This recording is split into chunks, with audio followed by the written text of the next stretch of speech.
sandwich. That sounds like a good plan. Now that we're going on YouTube. Yeah. That's funny. That's funny.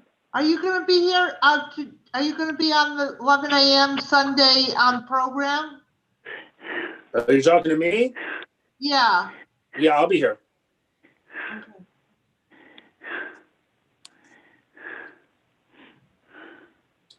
All right. All right. So I think we're going to get started.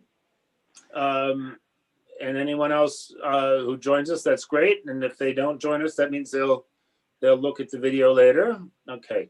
So today we're going to be looking at the Amidah prayer.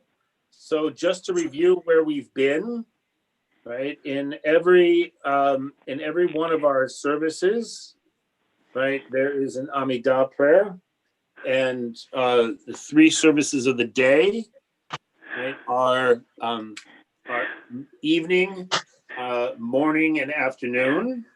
Hello, Helen. Hi. And What happened there? yep, you're here. Yeah. We can see you and hear you, Helen. Oh, now. Okay. Now I can see you. All right. There we go. Okay, good. So in every service, right, we always have an Amidah. And in the evening and in the morning, we have the Shema, right? And its blessings, which we discussed last time, right? So very briefly, before we move on to the Amidah, we talked last week, right, about the evening service and the Shema, right? So around the Shema in the evening, we have 4 blessings, 2 before and 2 after, right? One having to do with creation, right? And in the in the evening, it has to actually do with the evening, right? About how the stars are coming out and how we switch from day to night and so on and so forth, right? The second blessing is always about revelation. It's about God's gift of Torah to us, right? And then we say the Shema itself, which we discussed in some detail last week, not a huge amount. And then after the Shema, right, we have 2 blessings. The first one has to do with salvation or deliverance, right? Ge'ulah, it is called in Hebrew, right? So, and the primary act of deliverance in our tradition, right, is God bringing us out of the land of Egypt. Yeah, go ahead, Mayim. People need to mute themselves. Somebody coughed or something when you. Oh, okay. Let me take care of that. Yeah, let me take care of that. What that prayer is, I'd appreciate it. Yep, sure. Give me 1 second. There we go. Okay. All right. So in Hebrew, that word is Ge'ulah. G apostrophe U-L-A, Ge'ulah, and that stands for deliverance or salvation, right? And so the primary motif of that prayer is always Exodus from Egypt, right? God's miraculous deliverance of the Israelites from Egypt. And then in the evening, the 4th blessing, the second blessing after the Shema, has to do with peace, right? With safety, protection, right? And we ask God to raise over us the sukkah of God's peace, right? Which is just a beautiful, beautiful way to end the evening, right? To sort of have this this prayer for protection. And then I mentioned that when it's Shabbat or a holiday, we have an additional little piece that commemorates the day. So on Shabbat, it's Vishamru, right? Vishamru b'nei Israel, and the people of Israel will observe or guard the Shabbat. Right? And then we move to the Amidah. In the morning, right, the Shema and its blessings has a slightly different form. in the morning, there are two blessings before the Shema on the same themes, creation, right? And in the course of the morning, of course, it's not about the evening, it's about light, right? It's about morning. Morning with an O, not an O-U, you know, about the light, right? And how light is constantly renewed, right? And then the second one has to do with, again, with revelation, with Torah, right? In a different form, a slightly longer form of the blessing. And then the third one, the one blessing after the Shema is also Geula. It's also redemption or salvation, right? And again, it has to do with God saving us from Egypt, taking us out of Egypt. Right? And so if you're in the synagogue and you're lost, right, you don't know exactly where we are, right? Just try to remember, have I heard the Shema yet, right? And if you've heard the Shema, then probably, unless people are standing and shuckling and doing their Amidah thing, we're probably in the prayer, the Geula, right? The redemption prayer. And so if you want to sort of just be with everybody else, you can just sort of begin to meditate on the Exodus from Egypt.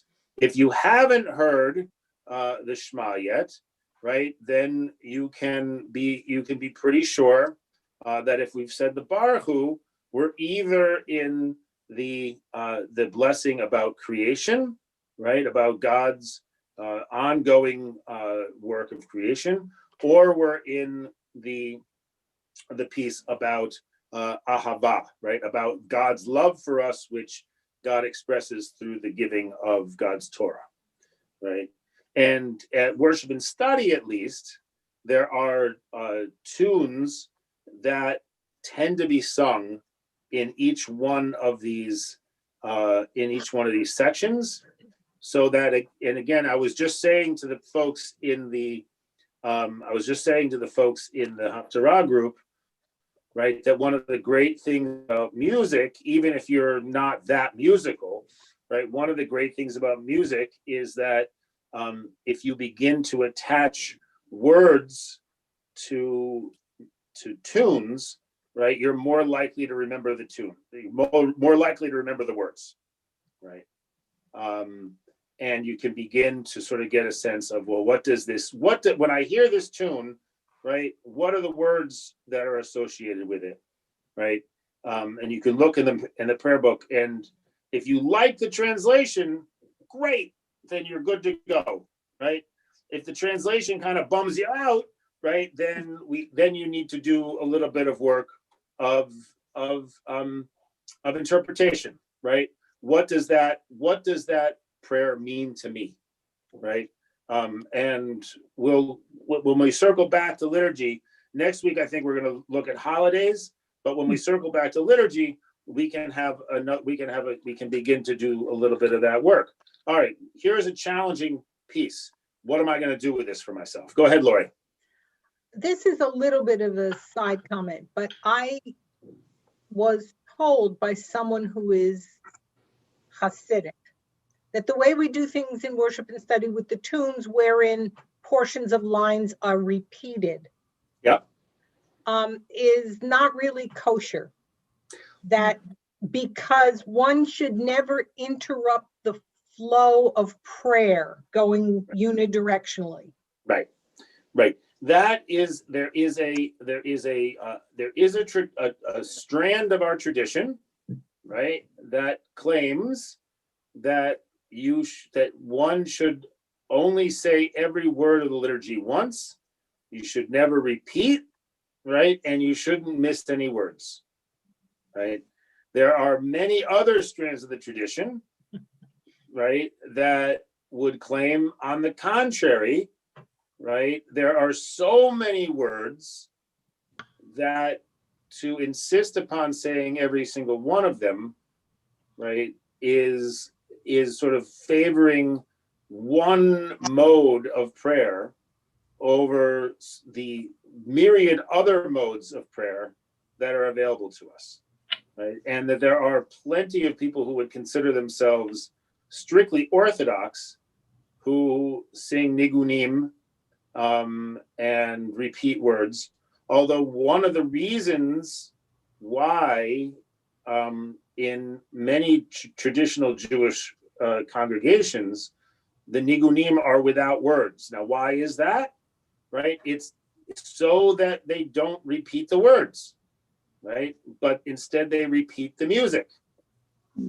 Now, of course, those tunes are associated with words, right? So, okay, so you're singing lie, lie, lie instead of the words, right? Does that really mean you're not repeating? Technically, yes. But again, I'm not here to cast aspersions on anybody's prayer practice, right? Much less my own, right? So if I like to repeat words, my favorite words of prayer, I feel like that's a valid form of praying. So the analogy one could make, the secular analogy one could make, you're flipping through a phone book or something, and everyone on this screen is old enough to know what a phone book is. Yes. And you're trying to remember where the letter P comes, and you start singing the alphabet song to yourself that you learned when you were in kindergarten. But if you just recited the alphabet atonally, you're not going to be in the right place. Exactly. There, and this is why, and this is one of the reasons, right, why it is very, it's very foreign to traditional Jewish liturgy to chant, to declaim prayers rather than to chant them, right? It's just not the done thing, so, which is very interesting, right? That that obviously in various congregations you will see that there are times when people will declaim the Hebrew, but by and large that's not something that's a traditional Jewish prayer practice. Although it's, again, it certainly is done. Helen, did you want to say something? No, I was just thinking of many Orthodox services I attended and heard a lot of that thing. Yeah. Yes. I was just of that. It's okay. So your comments on declamation just brought to mind the sole time that I ever heard Rabbi Ben-Zion Gold be adamant and yell at somebody during a Shabbat service when someone who had beautiful Hebrew wanted to read but not chant the Haftarah in Hebrew. And Ben said, no, Right. We don't do it this way. And that, Right. that was so unlike his style that Right. I never knew what the big deal was. Right. But there's really a, and it's very interesting because that is a little bit of a boundary issue, meaning that in many Reform synagogues, right, that kind of declamation is acceptable and even encouraged, right? Whereas in non-Reform synagogues of pretty much every other stream of Judaism, right, that's not encouraged by and large, and that might be why Ben-Zion got so exercised about it, right? Because it was sort of like this is my limit, right? I'm, in Ben-Zion's case, like I'm willing not to have Musaf, right, and I'm willing to do and I'm willing, there's a whole bunch of things that Ben-Zion did that were more in the Reform mode, right? But that was what he was not going to do, and so which is very interesting. All right, so we will get to this hopefully, and also we can do this in our one-on-ones, right? So what I would ask you to do is, look through the prayer book, right? And but next time you're at services, pay attention. And I won't tell anyone if you use sticky notes or a pencil to sort of mark, where does worship and study tend to sing, sort of in a kind of congregational way, right? And why, and ask yourself why this one as opposed to other ones, right? Which is not to say that there's any particular answer to that, but it is an interesting question. Why does this get more attention, right, than some of the other words in the prayer book? Is there any way in which this is more important, or is it just something? This is just like a random thing that someone decided to say. All right. And then also, as you're looking at the translation of those words, if you can figure out, where what lines correspond, do you want to think about what those words mean in English, or do you want to just have it be something that you sing musically, right? And let the meaning come out of the music rather than out of the lexical or syntactic meaning of the words. All right. So when we get to the end of the Geula, right? And if you have a red prayer book, right, this is on page 158, I want to say. Yeah, on page 158 in the red prayer book. Remind me who, but you still need one, right? All right, so good. You can find it in Sim Shalom easily enough. Fred, I want to say that I sent you one, but I'm not sure that I did. And Lori, you've got one or no? Lev Shalem? Yeah. Yes, I do. Great. And Helen, did you get one? I have it, yeah. Great. Okay. Good. All right. So on page 158, so you'll see that. So in this edition, there the congregational responses are in bold print and indented, right? The last one is Adonai Yimloch Le'olam Va'ed, and you see that is transliterated, right, on the page facing, right? And then at that point, right, the congregation generally rises, right? In worship and study, it's almost like this switch has been flipped, and everyone pops up, and like it's almost impossible to stop the congregation from going, "So Israel." Right. Go ahead, Laurie. They don't want to be chastised by the chastisers in chief. God forbid, right? So to speak. But it's actually interesting, right? So because the tradition is that once you've said the words, go ahead, Yeva. What prayer are we looking for so that I can find it? We're looking at the blessing after the Shema in the morning prayer, in the morning service, right before the Amidah. Okay. So Tzor Yisrael is the words that we're looking for. Prayer for Shabbat or just just on Shabbat. Yeah, on Shabbat. Okay.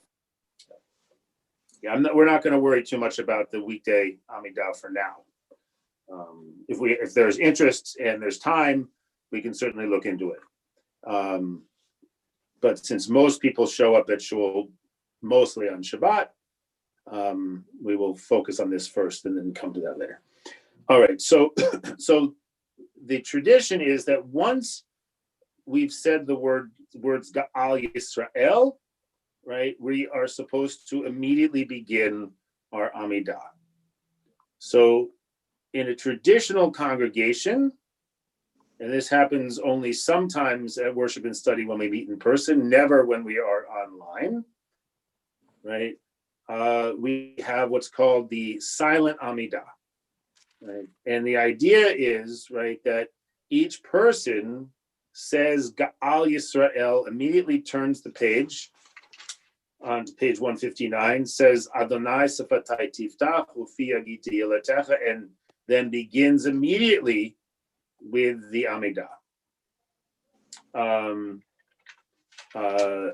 Now, of course, if we don't do that, right? If we have what's called the Cheka Kedusha, then there is inevitably going to be a pause for people to sort of shift gears and to start the Amidah.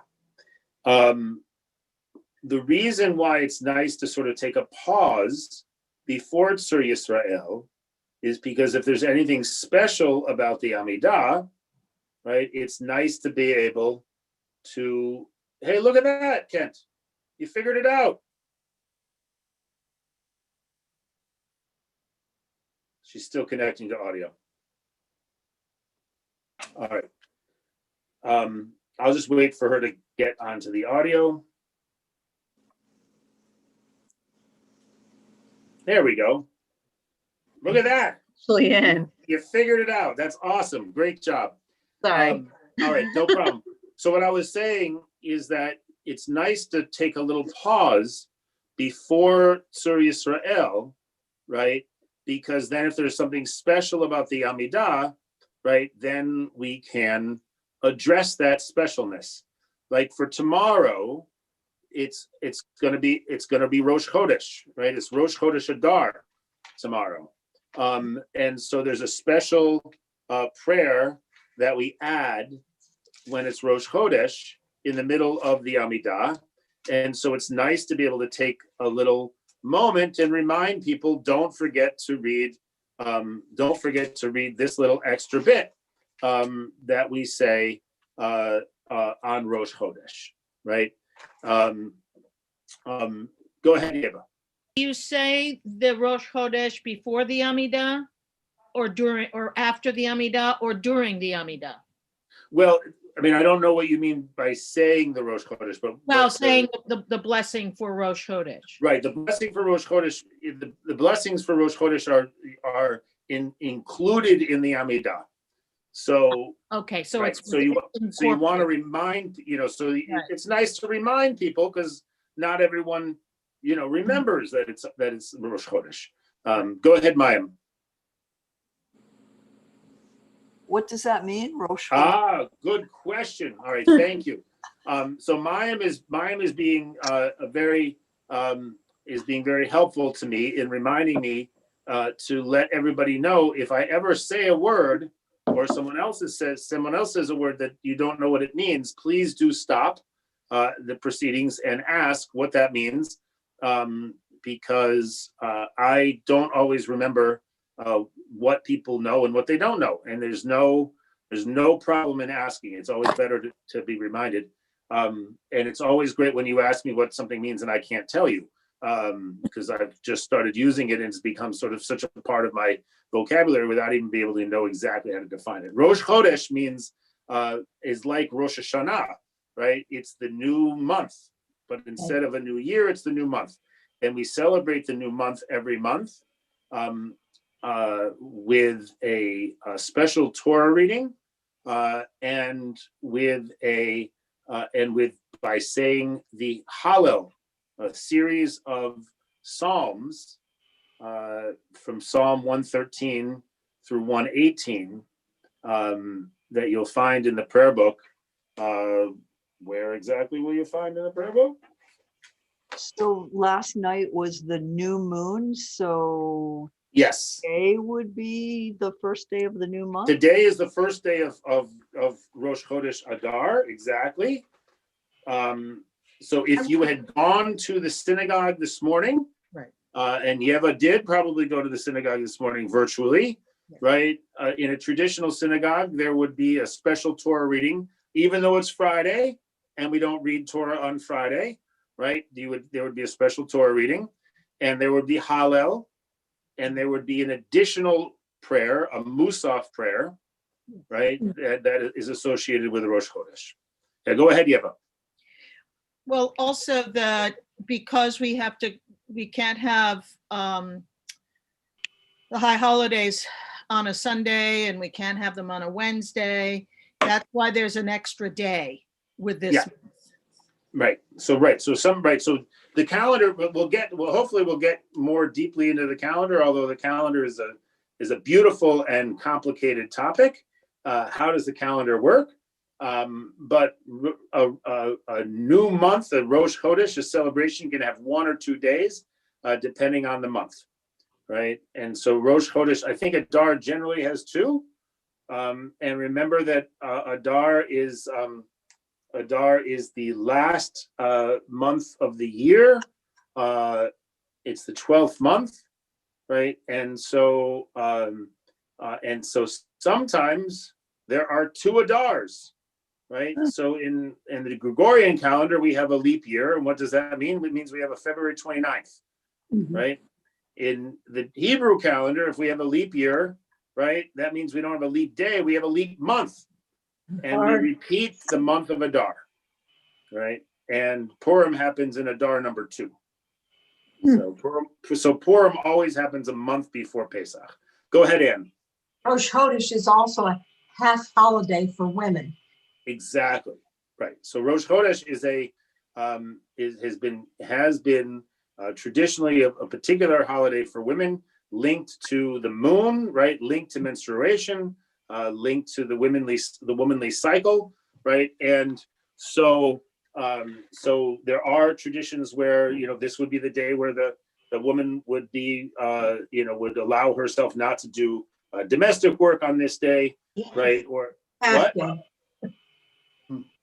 I mean, the idea. I'm going to start celebrating this one. I think it's a good idea. I mean, I actually feel I'm like. sorry, there'll be no dinner tonight. Right. No, the issue is you got to get the dinner ready in the morning. Right. Yeah, the No. afternoon off. Right. So of course, the issue with that, right, is that it assumes, right, this sort of quote unquote traditional division of gender labor. So it was always a question when I was married, right? If I'm the one who's generally doing the cooking and the cleaning of the, does that mean that I get to take a day off on Rosh Hashanah? Good luck. But not so much. But anyway, so Hallel, if you have a red book, you can find Hallel on page 316 and following, right? And so Hallel is basically just an opportunity to sing songs together, right? And it just makes it a very celebratory day, right? And then today, right? Today and tomorrow is Rosh Chodesh Adar, and there is a tradition, Misha Nechnas Adar Marbim B'Simcha, which means when Adar begins, right, we increase our joy, right? So this is the time when we're supposed to really begin to get excited, right? Because winter is really beginning to be over, right? Pesach is only a month and a half away, right?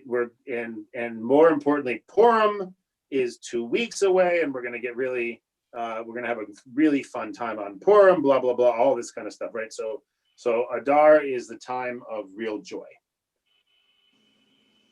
I'm a little more, can you hear me? Yep. Oh, I'm a little more excited about Purim now that I can see everyone. There we go. Exactly. It wasn't very exciting when I'd be listening on the phone. It's a lot different. All right.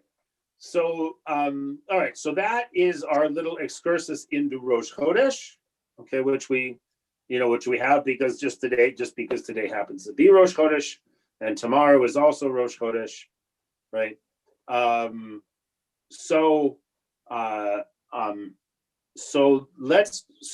let's turn now to the Amidah. Now the Amidah has several names, right? It's the Amidah, which means the standing prayer, right? Which suggests that the vast majority of other prayers, what do? Sit. We sit, right? Most of the time, Jews, when they pray, are sitting, right? At least in the synagogue, right? The Amidah, right? We stand.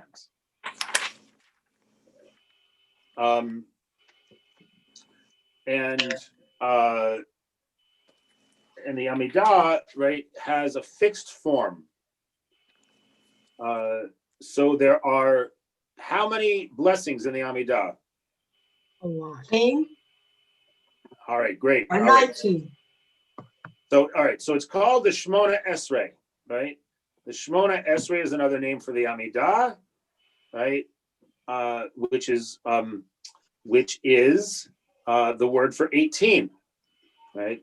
But you can rest assured that there is no version of the Amidah that contains 18 prayers. No. Okay. It's 19 usually. Right. Okay. So the daily Amidah, right? The weekday Amidah has 19 blessings. All right. The first 3 are always the same. The final 3 are always the same.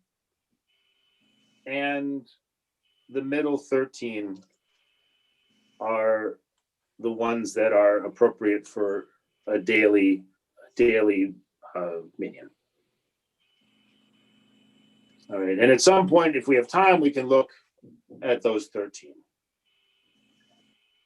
On Shabbat and most holidays, right? There are how many in the Amidah?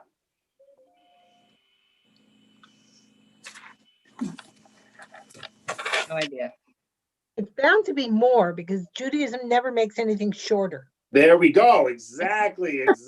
So in this case, though, this is where Lori is a little bit off, right? Are you going to say wrong? No, just I off was because I insulted. agree with you. I subscribe to the theory of Judaism that Judaism is a tradition of liturgical hoarders. You're absolutely correct. But in this case, right, we don't have 13 intermediary blessings. We have 1. That's right. Right. So we have 7. On most holidays, we have 7 blessings. Right. The exception is Rosh Hashanah. At Musaf, we have 9. But that's obviously, 1 or 2 times a year, depending on your custom. Well, it looks like in the Lev Shalem that the middle one that's left is the 4th one, the holiness of Shabbat. There we go. Thank you. That's great, Ann. That's a great segue, right? Because the middle blessing of Shabbat, right, is Kiddushat Hayom, the holiness of the day. Actually, the middle blessing on Pesach or the middle blessing on Sukkot, right, or the middle blessing of Rosh Chodesh is also Kiddushat Hayom, right, the holiness of the day. So the 4th blessing always has to do with the day. Now, what's interesting about Shabbat, right, is that on Shabbat, we say, a traditional Jew will say the Amidah 4 times in the synagogue, right? Once in the evening, once for Shacharit, right, for the morning service, and then again for Musaf, right, the additional Amidah, right, the additional offering. And recall, as we said, I think we'd said last time, right, that the Amidah corresponds to the offering, right, to the sacrificial offering in the temple, right? So which would happen 2 or 3 times a day, right? So of course, as this is where Lori is correct, right? We never whatever is optional we can make required, right? So that's why we have 3 a day. On a regular day, and then we add the additional, the Musaf, we add that on Shabbat and holidays, right? And then once again in the afternoon. The only day that we have more, right, is, does anyone know the day that we have an additional Amidah? My favorite Amidah of the year is Ne'ilah, right? The closing prayer for Yom Kippur. Yeah, I thought it was. Closing prayer for Yom Kippur is the only holiday on which we have 5 Amidahs. which, in case you were wondering, why do we torture ourselves and sit in the synagogue all day and pray? Right? It's so that you can't have any access to the refrigerator. It's easier to fast if you're sitting in shul. That's right. All right. So I like to have functional explanations for everything. I don't, mystical, not so much. Very practical. Helps All us. right. Go ahead, Ellen. You're muted. That So was there's me. 5 blessings in the closing prayer for Yom Kippur? 5 Amidas, right? 5 Amidas. Not 5 blessings, 5 Amidas.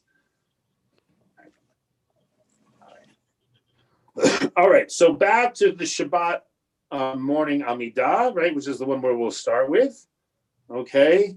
All right. So the first blessing is always the same, right? And the Sorry, first page again. on page 159, page 159 in the red book. Yeah. All right. Now, so Got it. I think I have mentioned your in a previous lesson about the form of a blessing. Right. Now, the form of a blessing, right, is the word Baruch, right? Blessed, right? Atah, right? You, Adonai, right? And then some sort of ending. So if you turn to page 160, you'll see the classic blessing formula, the very top of the page. If you go where it says with patriarchs and matriarchs, because that's the form that I tend to use, right? It's the third line. Baruch atah Adonai, right? And then Magen Abraham Ufoked Sarah, right? The shield of Abraham and the guardian of Sarah, right? So you'll see this again and again throughout the prayer book, right? That we say that God is blessed, and we use both the second person pronoun, right? We're addressing God, right? And we call God by God's name, right? Yud He Vav He. And in Hebrew, we tend to say Adonai for that, right? But really it's Yud He Vav He. And we can get into what God's name means at another time. But then we have some sort of epithet about God. And that epithet about God here, right? Hello, Ellen. The court held the government may only suppress speech. All right. So Ellen, I've just muted you because I think you have the radio on. Okay. All right. So we have an epithet about God, right? Some aspect of God that the blessing in question is talking about. So here, right, the blessing is talking about God's relationship with Abraham and Sarah, right? So that's what the blessing will be about. Now, if you were to go through all of the other blessings, and this will be good homework for you, right? Go through to the end of the Amidah, right, and put a sticky note or mark with your pencil. Don't do it now. Every time you see Baruch Atah Adonai, right, and then count them up. Okay. All right. So, and this is what is meant by a series of blessings, right? So the Amidah is a series of blessings, each one of them punctuated by what's called a chatima. So practice that word, chatima, right? It should be familiar from you if you're familiar with what we say to people at Yom Kippur, right? We say Gemar Chatima Tova, right? May you be sealed for a good year, right? Chatima means the same thing. It's the seal on a blessing, right? So imagine like an old-fashioned letter where you have a wax seal, right? This is like putting it's like putting a seal on the blessing. All right. Now, if you look right below this blessing, right, on page 160, how does the second blessing start? Micha.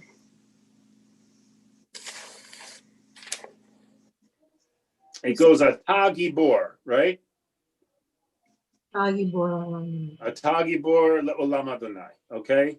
So what would appear to be missing here in terms of the blessing? The Baruch Atah Adonai. The Baruch Atah, exactly. Okay, so this is what you need. This is something that's very sort of fundamental to know about Jewish liturgy, right? Is that a series of blessings, right, does not actually requires it not the beginning of each individual blessing just starts. There's no Baruch Atah. The only time that you have a Baruch Atah, right, is in the first of a series of blessings. Okay, so if you turn back to 159, right, you will see, right, that the first one begins with Baruch Atah Adonai, okay, but it adds another thing called Elokeinu, Velohei Avotenu Ve'imotenu, right? Oh no, actually, it just says Baruch Atah Adonai, right? Okay. Our God and God of our ancestors, right? God of Abraham, God of Sarah, God of Yitzchak, God of Yaakov, so on and so forth. Okay.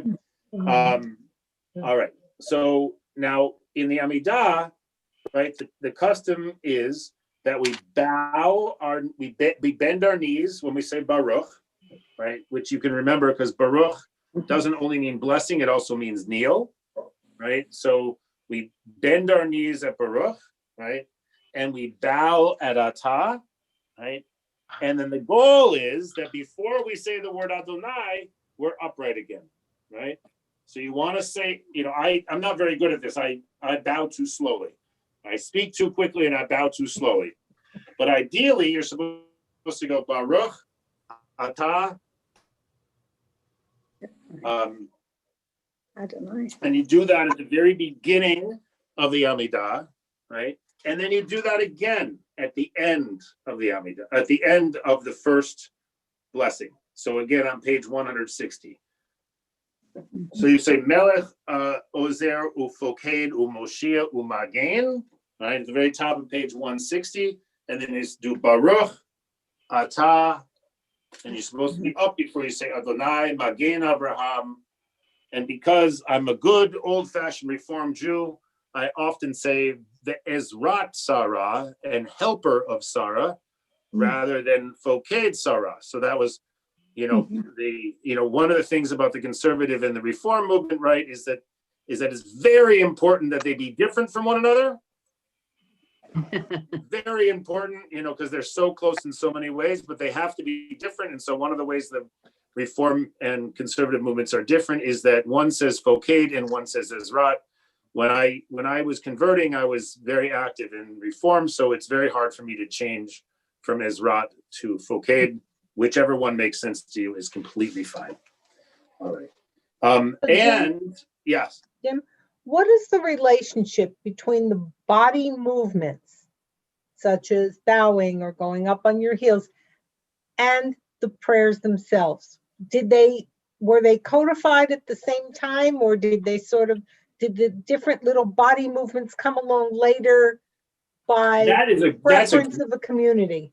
That's a great question, and I don't know the answer. But again, because I am a functionalist at heart, I believe that the body movements, right, are to signal something, right? It's not just random, right? And sometimes the signaling is for other people, right, to see where you are in the prayer, and sometimes it's to remind you, right, of that this is really important. So I think that we do the bowing at the beginning and the end of the first blessing, in a sense, because it is the beginning and we are sort of reminded, right, that there's some sort of position of deference that we're supposed to be taking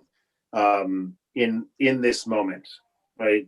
But what's interesting is that as soon as we've done it, right, we don't bow again until close to the end, right? Which is very interesting. And towards the end, the bowing becomes a little bit more, to me, again, there's a level of acknowledgement, or I don't know, deference, acknowledgement, something like this, in the act of bowing. In terms of the kadosh, kadosh, kadosh, is standing up on our tiptoes, right? In that case, we are supposed to be impersonating angels. And so we are taking on the, according to I think it's Isaiah, but I forget exactly, the angels have one leg, right? And so we become an angel during the Kedusha, right? And so the Kadosh, Kadosh, Kadosh thing, right, is we sort of enact this theophany, the appearance of God, right? The experience of God. So could there also be a relationship in congregations where a cantor or other congregational representative chants the Amidah? Is it also possible that they are used as a place to orient the audience? Definitely. Actually, I would even put it the other way around, right? That, for instance, I think that we bow at the very beginning and then close to the end, right? So that the cantor, right, whoever's leading the service, has a sense of, well, how many people are close to the end? Can I start the repetition now, right?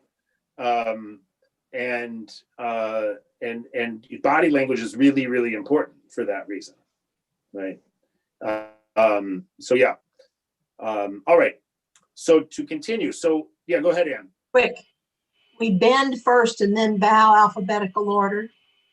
Right. We bend, right? Baruch, right? Then bow. So it's alphabetical order in case we I'm not sure forget. about alphabetical, but Well, Baruch bend and is, bow. yeah. She's a Baruch, librarian. they're bend, bend your knees and bow. Yeah, but I'm looking at the Hebrew, so I'm confused. So bet, right, is a Baruch, and then atah is an aleph. So Yeah, it's not alphabetical in Hebrew, but in right, English, exactly. which we're Yeah. working with heavily is. Exactly. Yeah. So bend and then bow. Exactly. But only in the first one of the in the first blessing, right? And After don't the first, bend and bow on the subsequent Baruch atah. no, we don't bend and bow at any other subsequent one until the Last sixth. one? Until the sixth. Sixth. Right. The sixth. Yeah. And we'll get there. If we don't get there today, well, I'm gonna rush so we can get there today. Okay. All right. All right. So we go through, and I think what we'll do is we'll save the Kedusha for another time. Okay. But we say the second one, right? Mhm. If we're in the winter, meaning between Sukkot and Pesach, right? We say Mashiv HaRuach, Morid HaGeshem. That's how I was taught to say it, but Gashem is how most people say it these days. And if we're in the summer, right, meaning between Pesach and Sukkot, you can either say nothing, or you can say Morid Hatal, right, which is about the dew. And this has to do with the seasons in Israel, right? The seasons in the land of Israel, not to do with our seasons. My attitude is we always want rain and we always want dew. So I never have a problem saying either of them.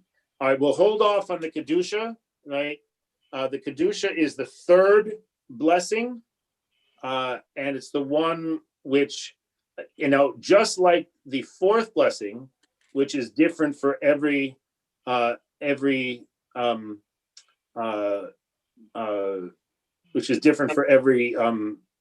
service on Shabbat, so is the Kedusha different, right? So the Kedusha is always a little different, all right? But the things that are always the same, right, is that the congregation says the bolded words while standing on their tippy toes, right? So if you say kadosh, kadosh, kadosh, right, you sort of, you lurch upwards 3 times, right? And then you stay on your tippy toes as long as you can. For me, it's about a second. Like I can't stay on my toes very long. If you're a ballerina, you can stay on there longer, right? And then Baruch, Kavod Adonai, and then Yimloch Adonai. The way that it goes, right, is that the congregation is supposed to say those, and then the prayer leader is supposed to repeat them, right? So that everybody can hear the prayer leader say it.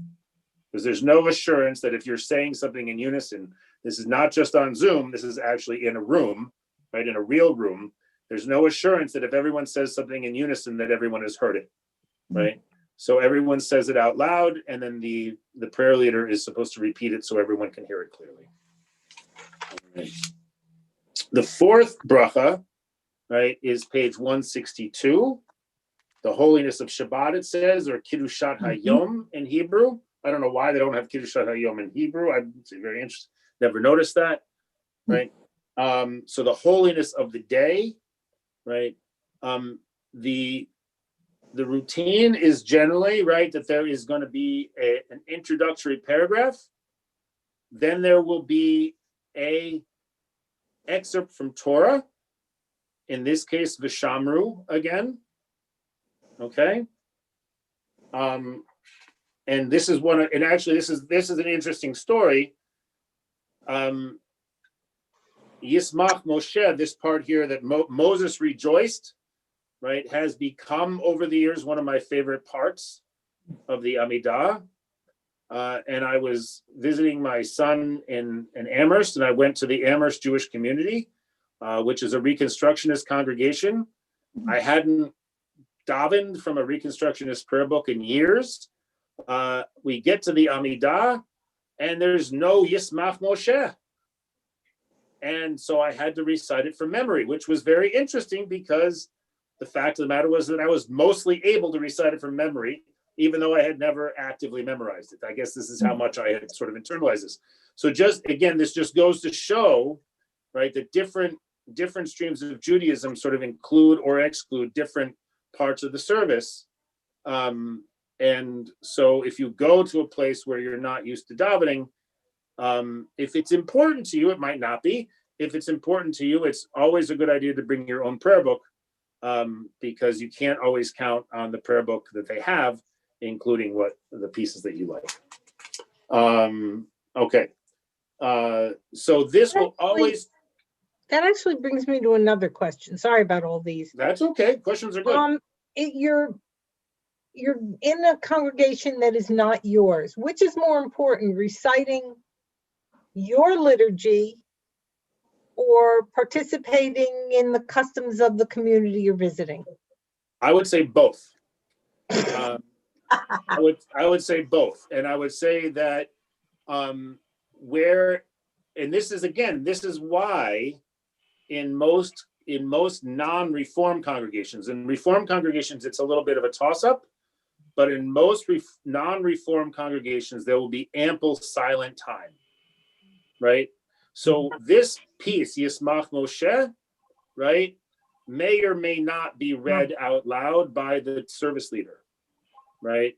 But since it's part of the Amidah, in most, at least non-reform congregations, there will be an opportunity, an explicit time for a silent Amidah, right? So that's when you would read your own portion, right?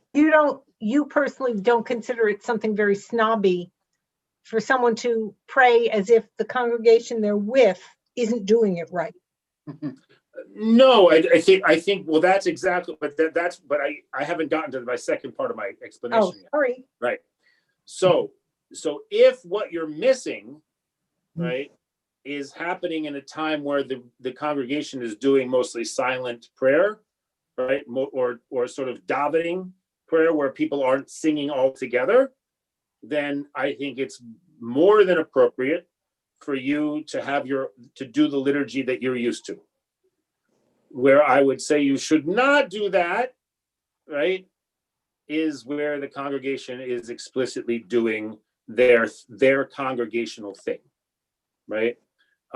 You don't want to, as Lori used the word snobby, right? You don't want to be a snob, right? And pretend that everybody here is an Epicurus and I'm the only real Jew, right? Because I do this, and all of you, whatever you are, don't do this. So obviously you're ridiculous. You obviously don't want to be caught in that situation, right? But the reason I say that it's okay, right, is because, for instance, in that congregation, there were congregants who were using a different prayer book, because obviously they also wanted to pray the traditional Amidah. And so you have to use your judgment, right? You always have to use your judgment. But yeah, I don't think you ever want to call attention to yourself as being the snobby one. That was clearly my point, because Yeah. I've seen a lot of that. There's a tendency to do that, which I find to be unfortunate, because in my experience, it's almost always possible to find time, even in a service where there's not necessarily an explicit moment for a silent Amidah, right? There is still the opportunity, right, to recite the prayers that you want to pray. But if you are conspicuously standing up while everyone is sitting down, that's not necessarily cool. So, if you really need to say the full Amidah, sit down and say it. What I have found. Yeah, what go I ahead. have Go found ahead, Lois. Yeah. That different melodies, they will have the same Hebrew letters, but the melodies throw me off. Yes. And what I do is whenever I go into a different town, I try to go to the synagogue that is local to see what's going on, to feel comfortable, etc. That's great. Yeah. Unfortunately, when you don't have the right melody, it absolutely throws me off. Right. And that is why I would recommend, right? I would recommend, that's why I always actually I'm a big fan of changing up the melodies from time to time.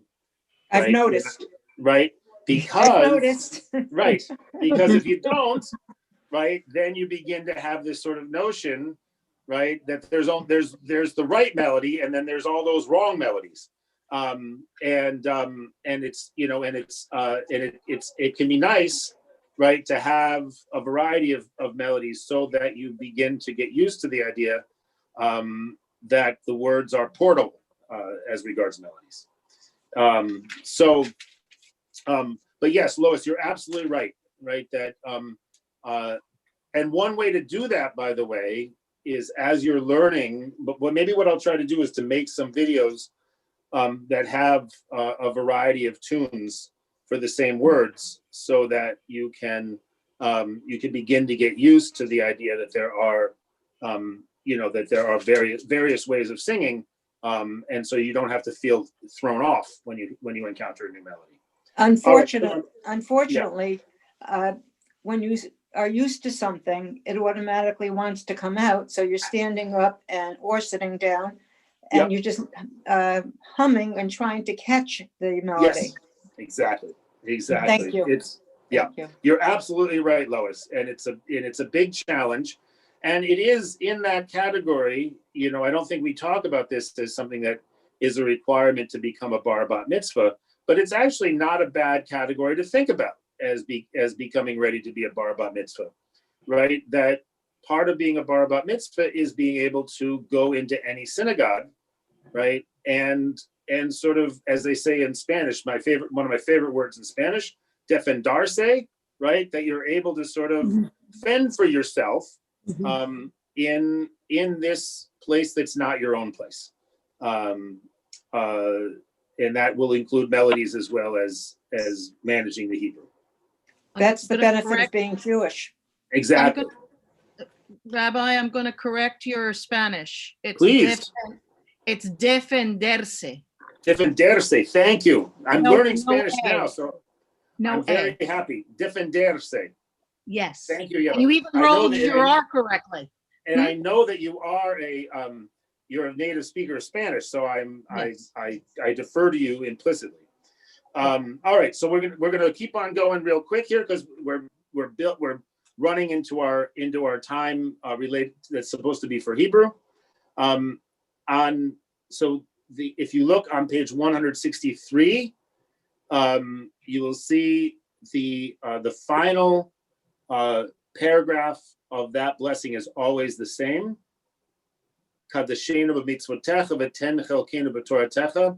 Again, one of my absolute favorite pieces of liturgy. And it's bolded here because it's often sung together as a congregation. The fifth bracha is called the restoration of Zion, and has to do with originally it had to do with bringing back the sacrifices to Jerusalem. The conservative movement's a little bit squeamish about this. In the Lev Shalem Machzor, they put back the words that said Ishei Yisrael, meaning the fires of Israel. And I guess they got enough pushback, so they took it out of the Siddur.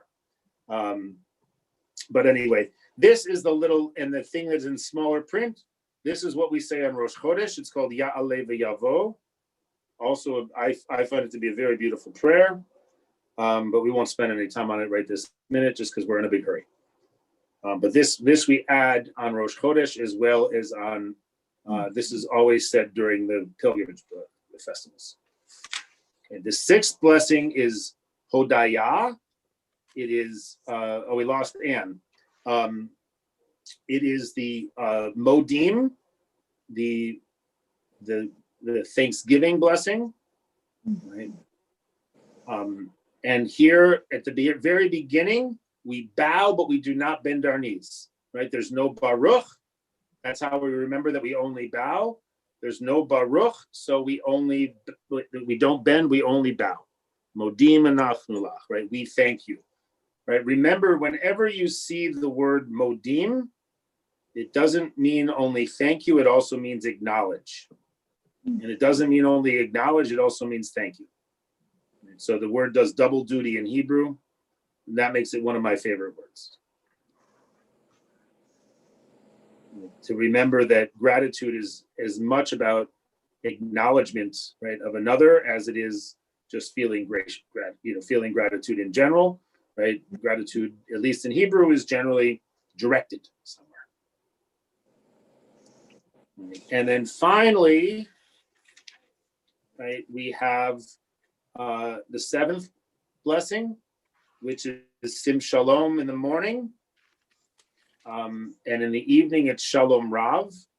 But there's one word that is obviously common to both of those, which is Shalom. So this is the blessing for peace.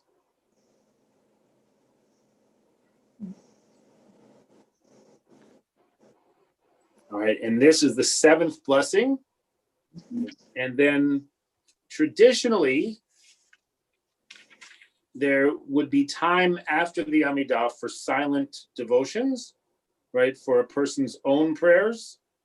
Because we're Jews, and God forbid we're not ready to completely improvise, we always need to have some sort of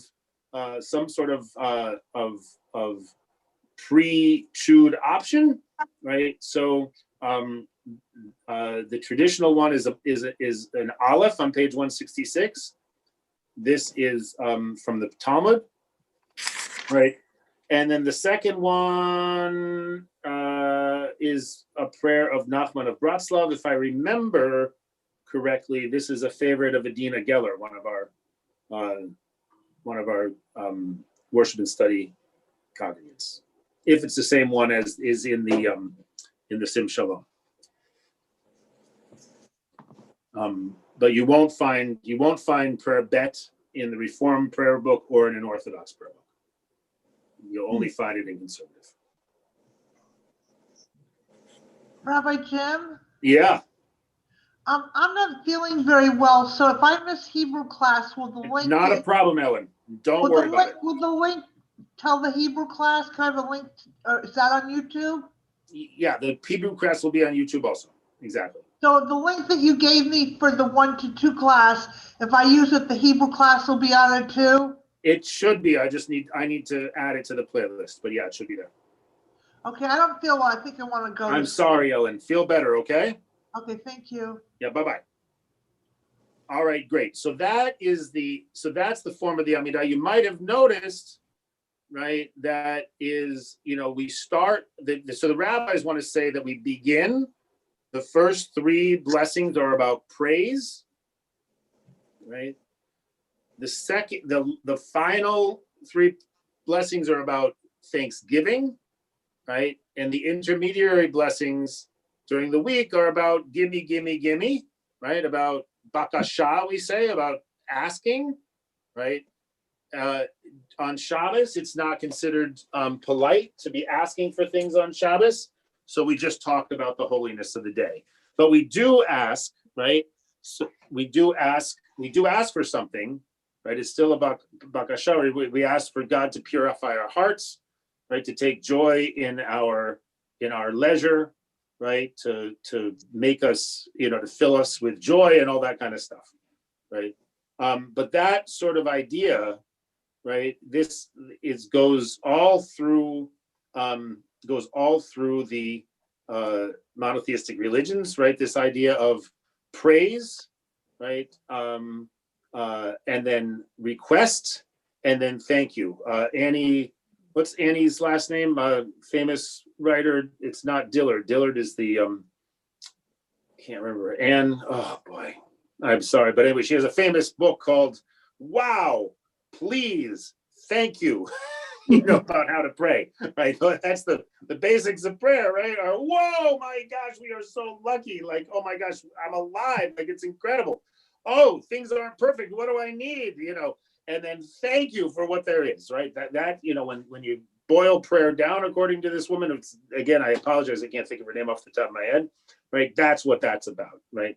And so the Amidah kind of, according to the rabbis, kind of does that. Oh, it's a little bit complicated, right? There's kind of asking for stuff all through. Her version is shorter. I'm sorry? Her version is definitely shorter. Her version is shorter, and also it doesn't work as well unless you've done a lot of work beforehand.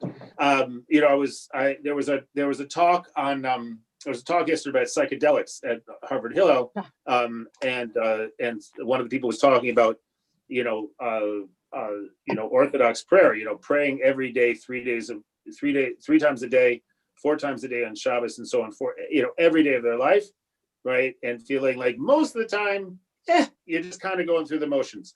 But because, right, they've done that much sort of spiritual foundation building, right? When it comes time, and they actually do have sort of the foundation in place to really have a significant experience of prayer, right? And there is a way in which prayer, to remember that prayer is a practice, right? Prayer is a practice, meaning you got to practice, right? You've got to sort of get it into the groove. It doesn't just happen automatically. High points in a person's life happen all the time, right? Well, not all the time, but they happen, right? But if you want to have that through prayer meditation, right, it does take some amount of work, right? So anyway, so that's the orientation to the Amidah. So let's pivot now to looking at the Hebrew. This is primarily, I just want to sort of get a sense of where are people with the Hebrew, and maybe we can just sort of open up the Amidah and sort of get a sense of if people are brave enough, they can sort of read a little bit for me and just we can sort of get a sense of where you are. Is anyone willing to be brave? No. No. Okay, I don't blame you. Okay. Not yet. All right. So let's go to the Shema then, and that is on page 155. And everyone can mute, and so no one has to be brave. No one has to be brave, and we can. And everyone can just say the Shema out loud with me, okay? As loud as you want, because there's, if you want to say it with your, not muted, that's just fine. I'm happy to critique you if that's helpful. But if you're not feeling brave, then just say it out loud, and then we will just work on the Ve'ahavta. Okay, so everyone repeat after me. Shema My Yisrael Adonai Eloheinu Eloheinu Adonai Adonai Echad. Echad. Okay, great. Now, what do you notice on these actually, since most people are muted, I'm just going to tell you what you notice here, right, is that this prayer book has the trope marks included. That's very helpful, right? Because it'll tell you exactly where you need to put the emphasis on the words. So you'll see that Shema, right, is a one syllable word. Yisrael, right, is stressed on the last letter. Adonai, even though Adonai is, it's not spelled Adonai, it's spelled Yud He Vav He, right? You see that the trope mark is put at the end, right? Eloheinu, right? There it's on the penultimate syllable. Adonai Echad, right? Very important when you're saying the Shema that you put make sure that you have a D at the end, right? That's a Daled, right? You don't want to pronounce it as a Resh, right? The Daled can look like a Resh. You want to make sure that you pronounce it as a Daled, right? A Daled will make it Echad, meaning one or a unity, right? And Acher will mean something different, right? And God Where are forbid the trope marks? Where am I supposed to be looking? Good question. Are you on page 155? I am. Great. Okay, so look at the word Shema. Yeah.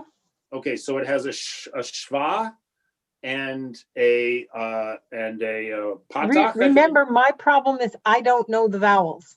Okay, so as soon as you learn the vowels, Lori, you'll be able to know the things that are not vowels. Those are the trope marks. Okay, so the little squiggle that's pointing towards the front of the word.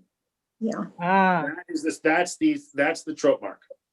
Right, and the little arrow looking type of thing under the Aleph in Yisrael, that's the trope mark. Oh. Okay, Adonai, the only thing under the Adonai is a trope mark, right? And again under the Hey, under the Hey in Eloheinu, there's two dots. That's the vowel. I forget the name of that vowel. I apologize. But the trope mark is the little squiggle, right? And the little straight line at the end of the verse under the chet, that is also a trope mark. So those are like an accent to emphasize that syllable? Yeah, well, in a set, right. So the trope marks when you're talking about Torah or you're talking about Haftarah, right, have a couple of different functions. The first one is, in fact, in most cases, there are some exceptions, to indicate what syllable receives the emphasis, right? They are also punctuation, right? So the one that's under the word Yisrael is kind of the the semicolon in a sentence. So Shema Yisrael is how you would say this if you were learning Torah, right? So it's in this case probably more of a colon than a semicolon, right? Shema Yisrael, listen up, Israel, right? Colon, right? Adonai Eloheinu, Adonai Echad, right? So that also signals the end of the sentence. So in general, in most of the cantillation systems, this middle, where on the one underneath Israel is called an etnachta. That means the middle of the verse. Usually that kind of goes up, looking to be resolved, right? And the one at the end the one that's it's called a sof pasuk, which Mhm. literally means the end of the verse, will generally go down. Okay, so so Lori, if you look where it says the ve'ahavta, right? The ve'ahavta, the two dots, the two vertical dots over the taf are a chop mark. Yeah. Okay. Okay. So I as you think the way I have to do this, and since I learned how to read words by full word recognition, yep. I have to unlearn it. I have to like look letter by letter because No, I don't think so. I think what you need. I Yeah, go can ahead. read through all of this without ever looking down at the vowels, and Right. I'll be 70% correct. Right. But it's So when I it's try not to a matter- slow down and see all these tiny dots. Exactly. It's not a that matter of I- unlearning. It's a matter of slowing down. Exactly what you said. It's a matter of One slowing of- down, right? It's a one matter of- of slowing down, and also because when you have the vowels, right? The vowels are, it's always interesting to me that whoever was in charge decided that Israelis should read Hebrew without letters, without vowels, right? It makes many Israelis functionally illiterate, right? Because it's hard to read without it. And One of- many words look exactly the same except for the vowels. Go ahead, Lois. One of the things that I was taught at an Orthodox synagogue was you must look at every letter. You can't do it from memory because if you slip up this way, you are attached to each one of the letters. Right. The other thing I was going to mention, Rabbi, is perhaps if you held up the Shema and pointed to what you were saying. Oh yeah, good point. That That's a great that idea. might make a big difference. Right, and of Because course, if we were in a normal room, that's exactly what I would do. But since we're on Zoom, it didn't even occur to me. So thank you. That's a great idea. Well, one of the thoughts is I have some alphabetical Hebrew cards. You might want Yeah. them. So Oh, if I great. see you, I'll Yeah, get them thank ready you. for you.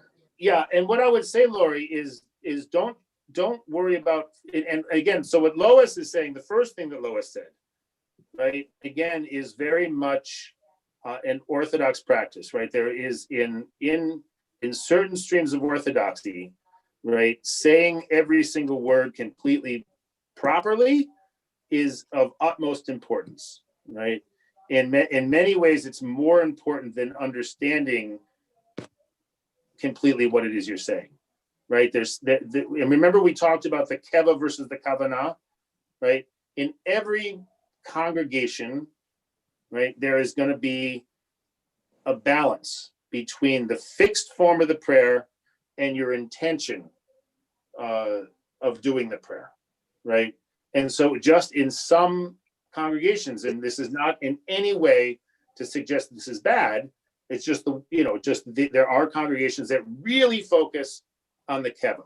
You want to say them exactly correctly, right? And then there are congregations where it matters less.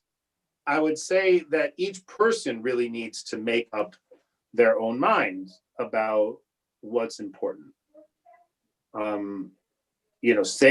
Saying every single syllable exactly correctly, right? Or making sure that when you are singing out loud with the crowd, right, you're not messing people up by saying random syllables, right?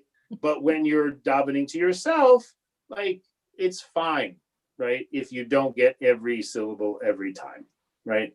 And even when you're singing, there's no person that even pronounces their own native language correctly every single time they speak, right? We all have been in the situation where we're reading something in our native language, right, and we trip over our tongue, right? So of course we're going to do that in a different language, right? It's inevitable. So just, you don't have to worry about it, right? Don't get hung up on, oh my God, I said that so badly, right? You'll say it better next time, right? All right. So everyone can then repeat after me behind their and again, it's always good to sort of learn this in with a tune, right? Because one of the things you're going to want to be able to do, right, is to recite the Shema fluently. Ve'ahavta et Adonai Elohecha. Okay, so everyone just say that. Ve'ahavta et Adonai Sounds good, Lois. We'll see you next time. B'chol levavcha uv'chol nafshecha uv'chol meotecha.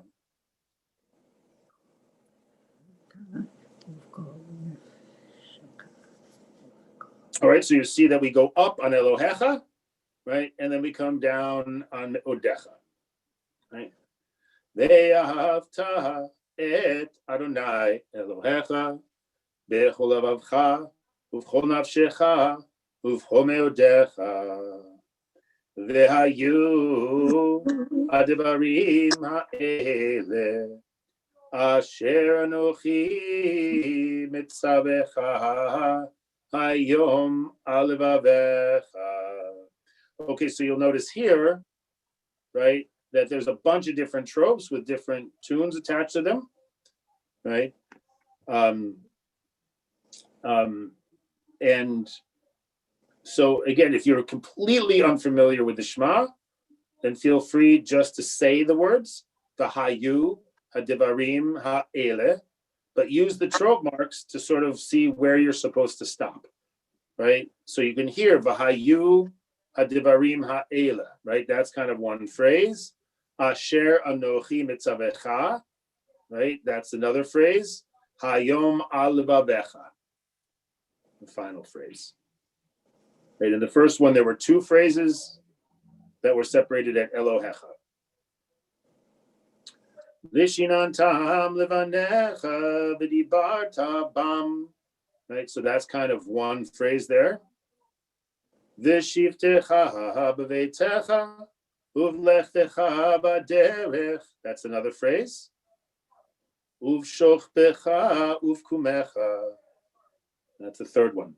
Now note that in this prayer book, right, that the kamatz, the kamatz is the vowel that looks like a little T. Mm-hmm. And in the fourth line, the second to last word, you'll see that that's a kamatz katan, even though it's a little strange. The kamatz katan is actually, that would mean a little kamatz. It's actually bigger in print than the regular kamatz. Mm-hmm. And you can look right above that word, livanecha, that's a regular kamatz. Mm-hmm. Okay.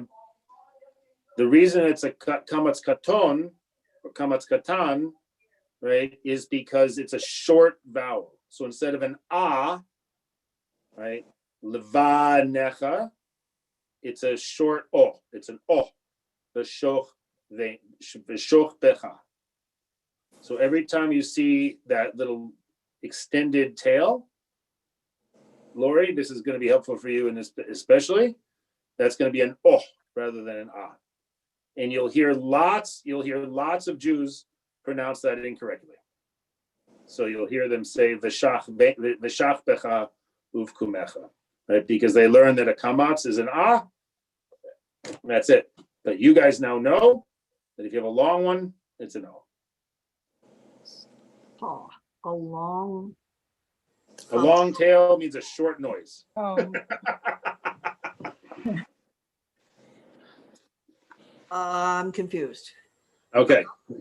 This is a grammar thing, Mime, that you don't really have to worry about the explanation of it at this point until the rest of your Hebrew grammar has gotten to a certain level. Just know that if you see that, you see how that little T has a longer tail than the one above it.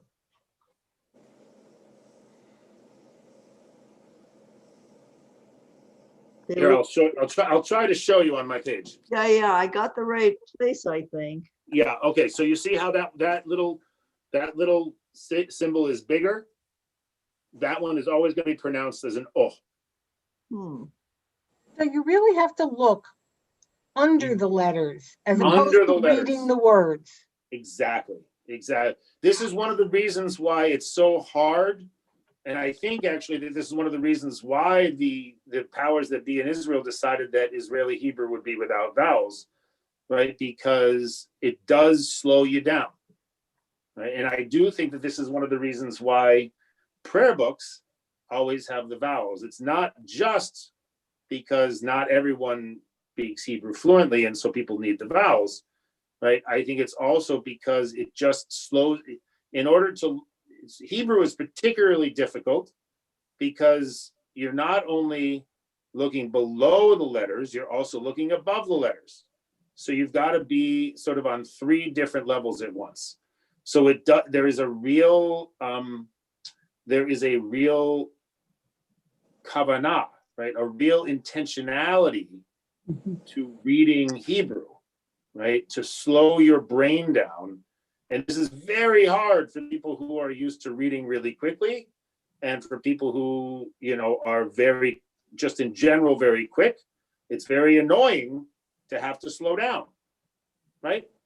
Part of the explanation that we were given in the Ulpan is that the method was devised to get as many people from disparate places speaking and learning Hebrew the way a child learns whatever their first language is. Right. So you learn that L-O-O-K is look. And Right. you don't worry about 1 O versus 2 O's. You know that's the word. So when you're then taught to read last. Right. And the difference is, right, that if you're a native speaker of the language, even if you claim not to know the grammar, you actually do know the grammar. You just can't necessarily articulate it, right? And that's the problem with learning a foreign language that way, right? Is that grammar is actually really helpful in giving you the tools you need to figure out what the heck it is that you're reading. And also it's weird, right? Because in Hebrew, in prayer book Hebrew, we don't really care if you can talk prayer book Hebrew. Who needs to be able to converse in prayer book Hebrew, right? The only person who does that is Tevia. Right? He's the only one who does it that way, right? Everyone else talks in whatever language they talk. They're talking in modern Hebrew, they're talking in Yiddish, they're talking in English, they're talking in Russian, they're talking in French. No one talks in prayer book language, right? So if that helps you sort of, think about that, reading the prayer book is really a different kind of language task than most of what, most language tasks that you have are trying to get you to be able to communicate verbally, orally and in written language, as well as being able to hear and read. When it comes to prayer book Hebrew, the only things that really matter are reading and hearing, because no one is going to actually ask you to talk extemporaneously in prayer book Hebrew. Is it Go ahead, reading? Could we go over the recited quietly, praise be the name of the one, the other line? Sure. When I thought that we said it out loud. We say that out loud on Yom Kippur. Oh. And we say it and we Not say on it Shabbat. And we say it out loud after someone has taken an aliyah. Oh, okay. I think. No, maybe we don't. No, I think we don't. No, we don't. I don't know when else we say it, but I don't know where else we say it. I can't remember. Okay. I know that we say it out loud on Yom Kippur. And if you go to a Reform synagogue, in a Reform synagogue, they'll say the Shema and then they'll say Baruch Shem out loud. So again, I think this is one of those moments where the Reform movement has its, like they want to be distinct, right? And the conservative movement wants to be distinct. And this is one of the ways that the two movements have decided to divvy it up, right? That the Reformers will say Baruch Shem out loud and the conservative movement will say it silently. Silently, okay. So whichever makes sense to you.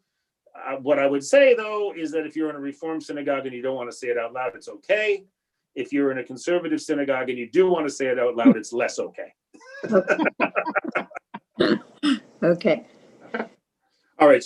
But the way that goes is Baruch, Shem, Baruch, Shem, Kavod, Kavod, Malchuto, Yes, Mahuto. Le'olam va'ed.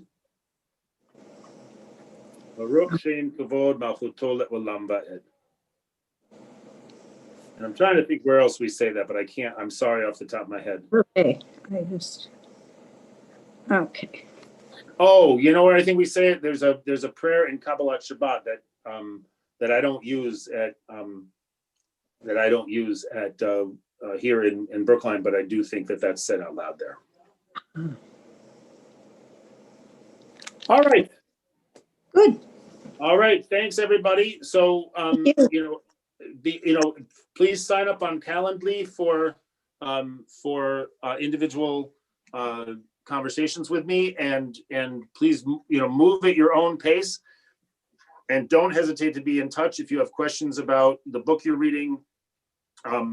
Any way that I can be helpful, I'm happy to try and be helpful. Thank you. Thank you. And as soon as, so Mayim is holding prayer book Hebrew the Easy Way. As soon as you feel comfortable parsing the letters, once you get through your primer, right? Once you feel like you can read, what all the letters are and what all the vowels are, we will, you can switch directly then to prayer book Hebrew the Easy Way, right? It's not that helpful to switch to that book until you know all your letters. Okay. Do I need to order that or purchase it on my own? Where would It's I up to you. find that? I don't know. I mean, you could certainly look at the library. If money is an issue, just let me know offline, and we can figure it out. Otherwise, I find that it doesn't hurt to have that book. I myself learned a lot because it has vocabulary lists.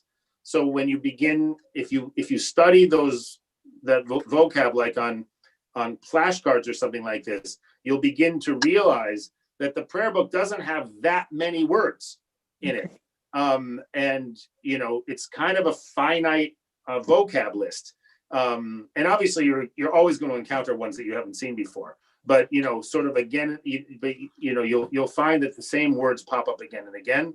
And you'll have much less need for the translations if you study those vocab.